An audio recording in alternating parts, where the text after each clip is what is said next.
ਵਾਹਿਗੁਰੂ ਜੀ ਕਾ ਖਾਲਸਾ ਵਾਹਿਗੁਰੂ ਜੀ ਕੀ ਫਤਿਹ। ਆਓ ਗੁਰਬਾਣੀ ਸਿੱਖੀਏ ਦੀ 28ਵੀਂ ਕਿਸ਼ਤ ਵਿੱਚ ਸਾਰਿਆਂ ਦਾ ਨਿੱਘਾ ਸਵਾਗਤ ਹੈ। ਇਸ ਵੀਡੀਓ ਵਿੱਚ ਅਸੀਂ ਰੱਬ ਦਾ ਪੁੱਤਰ ਕੋਈ ਹੈ ਜਾਂ ਨਹੀਂ, ਇਸ ਗੱਲ ਦੀ ਵਿਚਾਰ ਕਰਾਂਗੇ। ਜਗਤ ਵਿੱਚ ਭਾਂਤ-ਭਾਂਤ ਦੇ ਵਿਚਾਰ ਪ੍ਰਚਲਿਤ ਹਨ। ਕਈ ਲੋਕਾਂ ਦਾ ਮੰਨਣਾ ਹੈ ਕਿ ਰੱਬ ਦਾ ਕੋਈ ਖਾਸ ਪੁੱਤਰ ਵੀ ਹੁੰਦਾ ਹੈ। ਸੋ ਆਓ ਅਸੀਂ ਗੁਰੂ ਗ੍ਰੰਥ ਸਾਹਿਬ ਜੀ ਰਾਹੀਂ ਜਾਣੀਏ ਕਿ ਇਹ ਗੱਲ ਕਿੰਨੀ ਕੁ ਸਹੀ ਹੈ।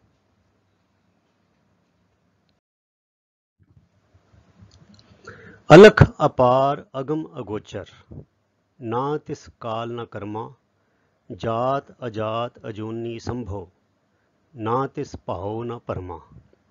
ਸਾਚੇ ਸਚਿਆਰ ਵਿਟੋਂ ਕੁਰਬਾਨ, ਨਾ ਤਿਸ ਰੂਪ ਵਰਣ ਨਹੀਂ ਰੇਖਿਆ, ਸਾਚੈ ਸ਼ਬਦ ਨਿਸ਼ਾਨ ਰਹਾਉ।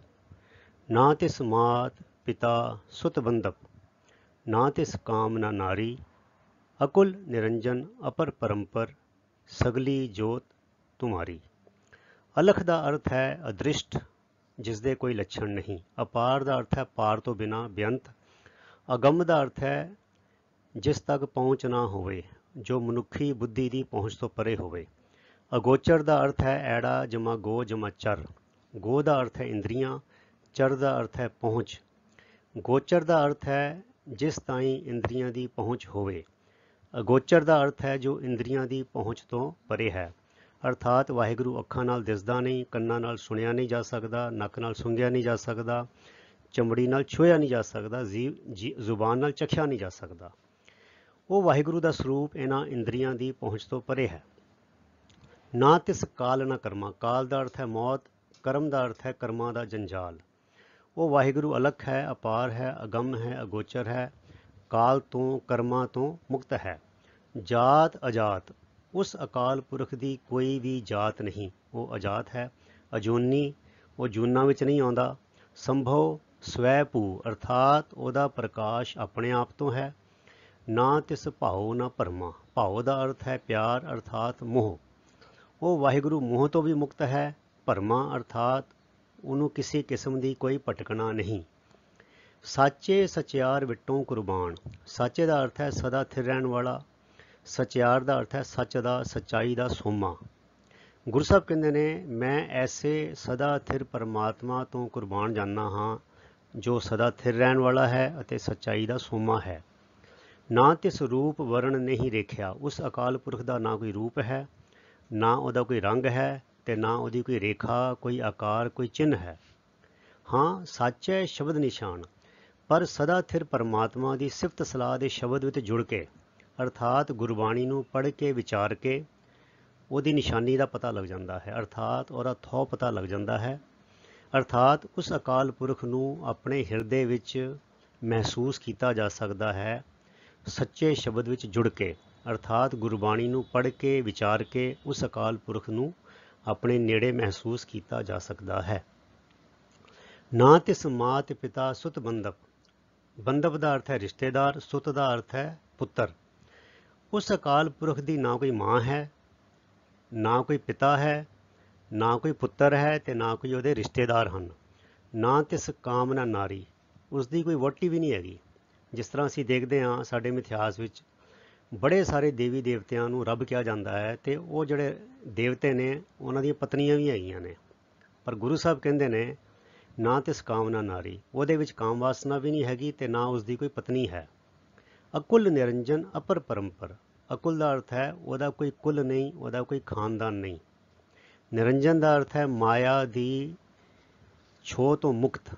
ਉਹ ਪਰਮਾਤਮਾ ਮਾਇਆ ਤੋਂ ਨਿਰਲੇਪ ਹੈ। ਅਪਰ ਬੇਅੰਤ ਹੈ। ਪਰੰਪਰ ਪਰੇ ਤੋਂ ਪਰੇ। ਸਗਲੀ ਜੋਤ ਤੁਮਾਰੀ, ਐਸੇ ਵਾਹਿਗੁਰੂ ਦੀ ਜੋਤ ਹਰ ਥਾਂ 'ਤੇ ਪ੍ਰਕਾਸ਼ਮਾਨ ਹੈ। ਸੋ ਇੱਧਰੋਂ ਇਹ ਗੱਲ ਸਪਸ਼ਟ ਹੋ ਗਈ ਗੁਰਬਾਣੀ ਦੀ ਪੰਕਤੀਆਂ 'ਚੋਂ ਕਿ ਪਰਮਾਤਮਾ ਦਾ ਕੋਈ ਖਾਸ ਪੁੱਤਰ ਨਹੀਂ ਹੈ। ਵੇਦ ਕਤੇਬੀ ਭੇਦ ਨਾ ਜਾਤਾ। ਵੇਦ ਦਾ ਅਰਥ ਹੈ ਵੇਦ, ਅਰਥਾਤ ਪੂਰਬੀ ਕਿਤਾਬਾਂ, ਜਿਹਦੇ ਵਿੱਚ ਵੇਦ ਵੀ ਆ ਜਾਂਦੇ ਨੇ, ਪੁਰਾਣ ਵੀ ਆ ਜਾਂਦੇ ਨੇ ਅਤੇ ਸ਼ਾਸਤਰ ਵੀ ਆ ਜਾਂਦੇ ਨੇ। ਕਤੇਬ ਦਾ ਅਰਥ ਹੈ ਪੱਛਮੀ ਕਿਤਾਬਾਂ, ਜਿਹਦੇ 'ਚ ਬਾਈਬਲ, ਕੁਰਾਨ ਅਤੇ ਤੌਰੇਤ ਆ ਜਾਂਦੇ ਨੇ। ਗੁਰੂ ਸਾਹਿਬ ਫਰਮਾਉਂਦੇ ਹਨ, ਵੇਦ ਕਤੇਬੀ ਭੇਦ ਨਾ ਜਾਤਾ। ਵੇਦਾਂ ਨੇ ਤੇ ਕਤੇਬਾਂ ਨੇ ਪਰਮਾਤਮਾ ਦੇ ਸਰੂਪ ਦੀ ਡੂੰਘਾਈ ਨੂੰ ਨਹੀਂ ਜਾਣਿਆ। ਕਿਉਂ? ਕਿਉਂਕਿ ਉਹਨਾਂ ਨੇ ਪਰਮਾਤਮਾ ਦੇ ਬਾਰੇ ਬੜੀਆਂ ਅਜੀਬੋ-ਗਰੀਬ ਗੱਲਾਂ ਜੋੜ ਦਿੱਤੀਆਂ। ਤੇ ਗੁਰੂ ਸਾਹਿਬ ਕਹਿੰਦੇ ਨੇ, ਨਾ ਤਿਸ ਮਾਤ ਪਿਤਾ ਸੁਤ ਭਰਾਤਾ। ਕਿਉਂਕਿ ਉਸ ਅਕਾਲ ਪੁਰਖ ਦੀ ਨਾ ਕੋਈ ਮਾਂ ਹੈ, ਨਾ ਕੋਈ ਪਿਤਾ ਹੈ, ਨਾ ਉਹਦਾ ਕੋਈ ਪੁੱਤਰ ਹੈ, ਤੇ ਨਾ ਉਹਦੇ ਕੋਈ ਭਰਾ ਹਨ। ਸਗਲੇ ਸੈਲ ਉਪਾਏ ਸਮਾਏ, ਅਲਖ ਨਾ ਲਖਣਾ ਜਾਈ ਹੈ। ਸੈਲ ਦਾ ਅਰਥ ਹੈ ਪਹਾੜ। ਪਰਮਾਤਮਾ ਦੇ ਵੱਡੇ ਵੱਡੇ ਪਹਾੜ ਬਣਾ ਕੇ ਆਪਣੇ ਵਿੱਚ ਲੀਨ ਕਰ ਲੈਣ ਦੀ ਸਮਰੱਥਾ ਰੱਖਦਾ ਹੈ। ਉਹ ਪਰਮਾਤਮਾ ਅਲੱਖ ਹੈ, ਅਦ੍ਰਿਸ਼ਟ ਹੈ, ਨਾ ਲਖਣਾ ਜਾਈ ਹੈ। ਉਸ ਅਕਾਲ ਪੁਰਖ ਨੂੰ ਪੂਰਨ ਰੂਪ ਵਿੱਚ ਸਮਝਿਆ ਨਹੀਂ ਜਾ ਸਕਦਾ। ਅਸੀਂ ਸਿਰਫ ਉਹਦੇ ਗੁਣ ਗਾ ਕੇ ਉਹਨਾਂ ਗੁਣਾਂ ਦੇ ਧਾਰਨੀ ਬਣ ਸਕਦੇ ਹਾਂ। ਕਰ ਕਰ ਥਾਕੀ ਮੀਤ ਘਨੇਰੇ। ਗੁਰੂ ਸਾਹਿਬ ਕਹਿੰਦੇ ਨੇ, ਮੈਂ ਇਸ ਤਰ੍ਹਾਂ ਦੇ ਕਈ ਦੇਵੀ ਦੇਵਤਿਆਂ ਨੂੰ ਆਪਣੇ ਮਿੱਤਰ ਬਣਾ ਬਣਾ ਕੇ ਥੱਕ ਗਈ, ਹਾਰ ਗਈ। ਕੋਈ ਨਾ ਘਟੈ ਅਵਗੁਣ ਮੇਰੇ।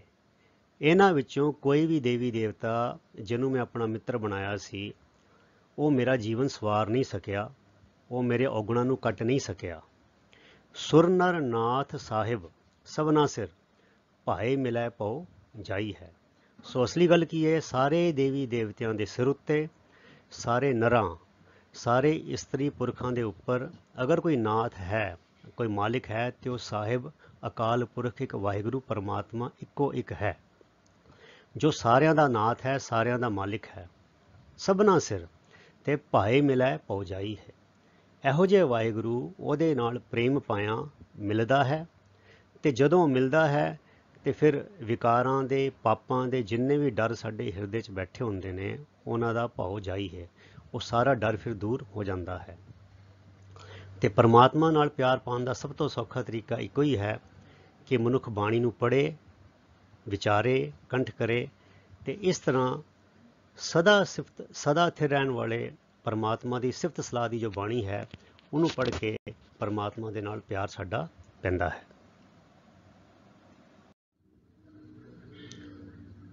ਪਿਤਾ ਹਮਾਰੋ ਵੱਡ ਗੋਸਾਈ। ਭਗਤ ਕਬੀਰ ਜੀ ਕਹਿੰਦੇ ਨੇ, ਮੇਰਾ ਜਿਹੜਾ ਪਿਤਾ ਹੈ ਉਹ ਬੜਾ ਵੱਡਾ ਮਾਲਿਕ ਹੈ। ਤਿਸ ਪਿਤਾ ਪੈ ਹੋਂ ਕਿਉਂ ਕਰ ਜਾਈ। ਕਹਿੰਦੇ, ਲੋਕ ਮੈਨੂੰ ਪੁੱਛਦੇ ਨੇ, ਮੈਂ ਗਰੀਬ ਨੀਵੀਂ ਜਾਤ ਵਿੱਚ ਜੰਮਿਆ ਜੁਲਾਹਾ, ਮੈਂ ਉਸ ਇੰਨੇ ਵੱਡੇ ਪਿਤਾ ਗੁਸਾਈ ਕੋਲ ਕਿਵੇਂ ਪਹੁੰਚ ਗਿਆ, ਮੈਂ ਉਹਦੇ ਨਾਲ ਕਿਵੇਂ ਸਾਂਝ ਪਾ ਲਈ। ਤੇ ਮੇਰਾ ਜਵਾਬ ਹੈ, ਸਤਿਗੁਰ ਮਿਲੇ ਤਾਂ ਮਾਰਗ ਦਿਖਾਇਆ। ਮੈਂ ਆਪਣੇ ਆਪ ਨੂੰ ਗੁਰੂ ਨੂੰ ਸਮਰਪਿਤ ਕੀਤਾ ਤੇ ਗੁਰੂ ਨੇ ਮੈਨੂੰ ਪਰਮਾਤਮਾ ਤੱਕ ਪਹੁੰਚਣ ਦਾ ਮਾਰਗ ਦਿਖਾ ਦਿੱਤਾ।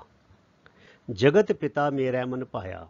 ਤੇ ਸਤਿਗੁਰੂ ਦੀ ਸਿੱਖਿਆ ਤੇ ਤੁਰ ਕੇ ਜੋ ਜਗਤ ਦਾ ਪਿਤਾ ਹੈ, ਇਕੱਲਾ ਮੇਰਾ ਪਿਤਾ ਨਹੀਂ, ਜੋ ਸਾਰੇ ਬ੍ਰਹਿਮੰਡ ਦਾ ਪਿਤਾ ਹੈ, ਉਹ ਮੇਰੇ ਮਨ ਨੂੰ ਚੰਗਾ ਲੱਗਣ ਲੱਗ ਗਿਆ, ਪਿਆਰਾ ਲੱਗਣ ਲੱਗ ਗਿਆ। ਤੇ ਹੁਣ ਮੇਰੀ ਨੇੜਤਾ ਉਹਦੇ ਨਾਲ ਇੰਨੀ ਬਣ ਗਈ ਹੈ ਕਿ ਮੈਂ ਨਿਸੰਗ ਹੋ ਕੇ ਕਹਿੰਦਾ, ਹਉ ਪੂਤ ਤੇਰਾ ਤੂੰ ਬਾਪ ਮੇਰਾ। ਕਿ ਹੇ ਵਾਹਿਗੁਰੂ ਜੀ, ਤੁਸੀਂ ਮੇਰੇ ਪਿਤਾ ਜੀ ਹੋ ਤੇ ਮੈਂ ਤੁਹਾਡਾ ਨਿਮਾਣਾ ਜਿਹਾ ਪੁੱਤਰ ਹਾਂ, ਤੁਹਾਡਾ ਬਾਲਕ ਹਾਂ। ਏਕੈ ਠਾਹਰ ਦੂਹਾਂ ਬਸੇਰਾ। ਤੇ ਸਾਡਾ ਦੋਨਾਂ ਦਾ ਜੋ ਵਸੇਰਾ ਹੈ, ਜੋ ਸਾਡਾ ਟਿਕਾਣਾ ਹੈ, ਉਹ ਇੱਕ ਹੀ ਹੈ, ਉਹ ਹੈ ਮੇਰਾ ਹਿਰਦਾ। ਤੁਸੀਂ ਹੁਣ ਮੇਰੇ ਹਿਰਦੇ ਵਿੱਚ ਵਸ ਗਏ ਹੋ। ਕਹੋ ਕਬੀਰ ਜਨ ਏਕੋ ਬੁਝਿਆ। ਕਬੀਰ ਸਾਹਿਬ ਕਹਿੰਦੇ ਨੇ, ਮੈਂ ਦਾਸ ਨੇ ਉਸ ਇੱਕ ਅਕਾਲ ਪੁਰਖ ਨੂੰ ਹੀ ਬੁਝਿਆ ਹੈ, ਸਿਰਫ ਇੱਕ ਅਕਾਲ ਪੁਰਖ ਦੇ ਨਾਲ ਸਾਂਝ ਪਾਈ ਹੈ। ਗੁਰ ਪ੍ਰਸਾਦ ਮੈਂ ਸਭ ਕੁਝ ਸੂਝਿਆ। ਗੁਰੂ ਦੀ ਕਿਰਪਾ ਦੁਆਰਾ, ਗੁਰੂ ਦੀ ਸਿੱਖਿਆ ਨੂੰ ਸੁਣ ਕੇ, ਗੁਰੂ ਦੀ ਸਿੱਖਿਆ ਨੂੰ ਅਪਣਾ ਕੇ ਮੈਂ ਇਸ ਮੁਕੰਮਲ ਤੌਰ 'ਤੇ ਆਪਣੇ ਜੀਵਨ ਨੂੰ ਜੀਉਣ ਦੀ ਜਾਂਚ ਜਿਹੜੀ ਹੈ ਉਹ ਸਿੱਖ ਲਈਏ, ਉਹ ਸੋਝੀ ਪਾ ਲਈਏ, ਤੇ ਮੇਰਾ ਜੀਵਨ ਸਫਲ ਹੋ ਗਿਆ ਹੈ।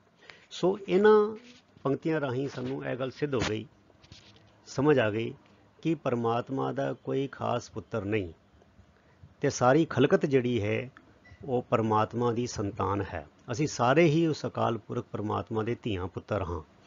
ਤੇ ਜੇ ਅਸੀਂ ਉਸ ਅਕਾਲ ਪੁਰਖ ਦੇ ਲਾਡਲੇ ਪੁੱਤਰ ਬਣਨਾ ਚਾਹੁੰਦੇ ਹਾਂ, ਤੇ ਉਹਦਾ ਇੱਕੋ ਹੀ ਤਰੀਕਾ ਹੈ ਕਿ ਅਸੀਂ ਬਾਣੀ ਨੂੰ ਪੜ੍ਹੀਏ, ਬਾਣੀ ਨੂੰ ਵਿਚਾਰੀਏ, ਤੇ ਉਸ ਆਪਣੇ ਪਿਤਾ ਦੇ ਨਾਲ ਅਸੀਂ ਆਪਣੀ ਨੇੜਤਾ ਬਣਾ ਲਈਏ। ਸੋ ਇੰਨੀਆਂ ਹੀ ਬੇਨਤੀਆਂ ਪ੍ਰਵਾਨ ਕਰਨਾ ਜੀ।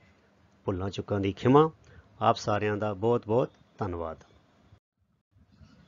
ਵਾਹਿਗੁਰੂ ਜੀ ਕਾ ਖਾਲਸਾ, ਵਾਹਿਗੁਰੂ ਜੀ ਕੀ ਫਤਿਹ।